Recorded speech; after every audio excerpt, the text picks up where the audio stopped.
Oh, you got me again. In our last session, we talked about Pythagorean Theorem and we figured out like how to apply Pythagorean Theorem kind of in a basic format, right? Well, in this video, we're going to look at applying Pythagorean Theorem to find the distance between 2 points on the coordinate plane. They gave us a word problem and said, what is the distance from Crystal's house to Jamie's house? So we want to find the distance from Crystal to Jamie's. Now, since they put it on the coordinate plane, it kind of helped us out a little bit. They say that this is Crystal's house, right?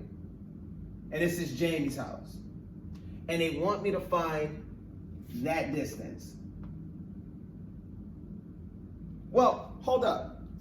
That's a diagonal. I can't find that distance by counting my vertical or my horizontal.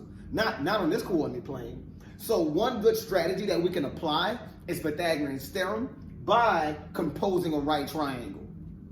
The best way to compose this right triangle is to come down vertically from Crystal's house and then go over horizontally to make it to Jamie's house. Now, if you look pretty close, we just drew a right angle. And as we learned from our last video, that our right angle points directly to our hypotenuse. So hold up. We're starting to get a lot of information here about that diagonal. The horizontal units from Crystal to Jamie is 1, 2, 3, 4, 5, 6, 7. 7 units. The vertical distance is 1, 2, 3, 4, 5, 6, 7, 8, 9. 9 units. So we got 7 and 9 units. But one other thing we looked at was, and this is my hypotenuse, these two have to just be legs. So now we can actually perform Pythagorean's theorem that says a squared plus b squared has to equal c squared. And if we make a now 9, it still keeps it square. B becomes 7 and it keeps it square. And c remains as it is because we don't know c yet. 9 times 9 is 81, plus 7 times 7 is 49.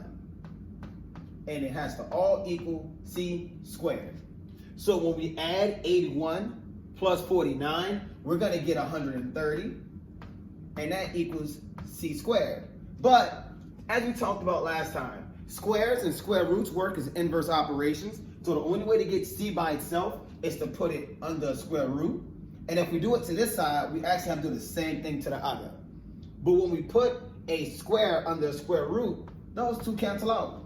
So now on this right side, we just left with c, and we found that c was equal to the square root of 130. Pause for a second.